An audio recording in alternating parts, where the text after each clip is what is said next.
ওই দাঁড়া বলছি। ওনার কথা না শুনেই আমি হাঁটতে লাগলাম। হঠাৎ কেউ একজন আমার সামনে এসে হাঁপাতে লাগলো। তাকিয়ে দেখি রাইসা আপু। ওই তোকে ডাকছি, শুনতে পাচ্ছিস না? তো আমি কি করব? তুই আমার সাথে এইভাবে কথা বলছিস কেন?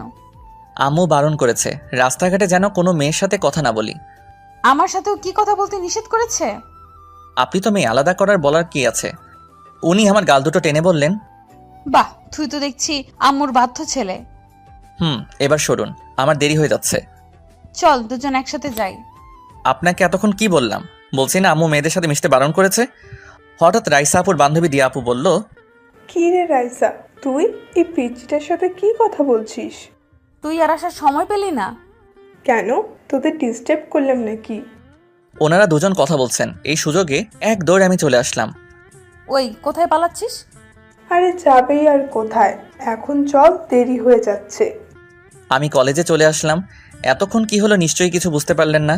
যার সাথে কথা বললাম উনি হলেন রাইসা আপু, আমার এক ক্লাস সিনিয়র। দুজনেই একই কলেজে পড়ি, ওনাদের বাসায় ভাড়া থাকি। পরিবার বলতে আমার মা বাবা আর এক বড় বোন আছে। কলেজে এসে বন্ধুদের সাথে আড্ডা দিতে বসলাম। ফ্রেন্ড সার্কেলে বেশিরভাগই মেয়ে, ছেলেও আছে। ওদের কাছে গিয়ে বললাম, কি খবর সবার? ও তুই আজকেও দেরি করে এলি? আর বলিস না রাইসা আপু। থাক আর বলিস না। তা আজকে কি মিথ্যা কথা বলেছিস? না থাক, তোদের শুনতে হবে না। তারপর ওদের সাথে বসে কথা বলতে লাগলাম। একটু পরেই কলেজে রাইসা আর ওনার বান্ধবী আসলো। ওই দেখ তো, এতগুলো মেয়ের মাঝখানে এটা কে বসে আছে? রাইসা আপু তো রেগে গেছে। শয়তানটা আমাকে মিথ্যা বলেছে। দাঁড়া, আজকে বাসায় গেলে ওকে দেখছি। কি বলেছে তোকে? ওর মা নাকি ওকে মেয়েদের সাথে মিশতে বারণ করেছে। আর এখন দেখলি এতগুলো মেয়ের মাঝখানে ও বসে গল্প করছে। রাইসার কথা শুনে দিয়া আপু হাসতে লাগলো। ওই হাসবি না, এখন চল ওর আড্ডা দেওয়া বের করছি। তুই গেলে যা, আমার এত টাইম নেই। এমনিতেই মাথা গরম আছে কিন্তু। আরে রেগে যাচ্ছিস কেন, চল। তারপর ওরা দুজনে আমার পিছনে এসে দাঁড়ালো। কি রে, তোরা হঠাৎ বোবা হয়ে গেলি কেন? পিছনে তাকিয়ে দেখ, তোর জম দাঁড়িয়ে আছে। দূর, এসব কি বলছিস? রাইসা আপু এখনো কলেজে আসে নাই। আর তোরা কি ভাবিস আমি ওই পেতনিটাকে ভয় পাই? দেখতে ভূতের মতো লাগে। মামা, তুমি আজকে গেছো, আজ আর কেউ তোমাকে বাঁচাতে পারবে না। এই বলে ওরা সবাই আমাকে রেখে চলে গেল। কি জানি ওদের হঠাৎ কি হলো। তারপর আমি উঠে যেই পিছনে ফিরলাম, দেখলাম রাইসা আপু রেগে টকবক করছে। নাক মুখ দিয়ে যেন ধোঁয়া বের হচ্ছে। আপনি? আজকে বাসায় চল, তারপর তোকে দেখাচ্ছি। আজ তোকে আমার হাত থেকে কেউ বাঁচাতে পারবে না। কেন, আমি কিছু করেছি নাকি? তারপর উনি ওনার ক্লাসে চলে গেলেন। এদিকে ভয়ে আমার সারা শরীর কাঁপতে লাগলো। হারামিগুলো একবারও আমাকে ওনার কথা বলল না। আল্লাহ জানে বাসায় গেলে কি হয়। তারপর আমিও ক্লাসে চলে গেলাম। ভয়ে ভয়ে সব ক্লাস শেষ করলাম। মনের মধ্যে এক অজানা ভয় কাজ করছে, কারণ রাইসা আপু কখন আমার উপর এত রাগ দেখাননি। কলেজ ছুটি হয়ে গেল, তাড়াতাড়ি বাসায় চলে আসলাম। বাসায় আসতে আম্মু বলল, আজকে এত তাড়াতাড়ি চলে এলি যে? ছুটি হয়ে গেল তাই চলে আসলাম। আর শোনো, আমি রুমে যাচ্ছি। যদি রাইসা আপু এসে আমার খোঁজ, তাহলে বলবে আমি বাড়িতে নেই। নিশ্চয়ই কোনো শয়তানি করেছিস। না আম্মু, এরকম কিছুই নয়। তোমাকে যা বললাম তাই করবে। আচ্ছা যা তুই। তারপর রুমে এসে দরজা বন্ধ করে বসে রইলাম, কারণ একটু পরে বিশ্বযুদ্ধ ঘটতে পারে।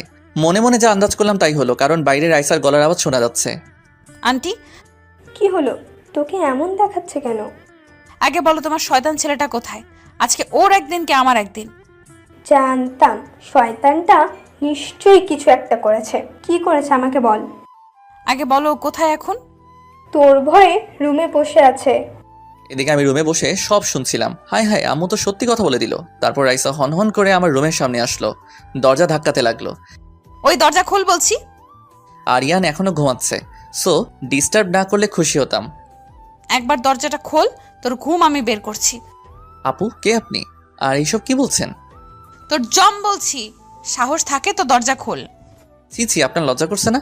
একটা মেয়ে হয়ে একটা ছেলেকে ডিস্টার্ব করছেন। কি বললি? তুই তো আজকে শেষ। শুধু একবার তোকে হাতের কাছে পাই। কি করবেন, আদর করবেন? দেখ, এভাবে বললে আমার লজ্জা করে না বুঝি?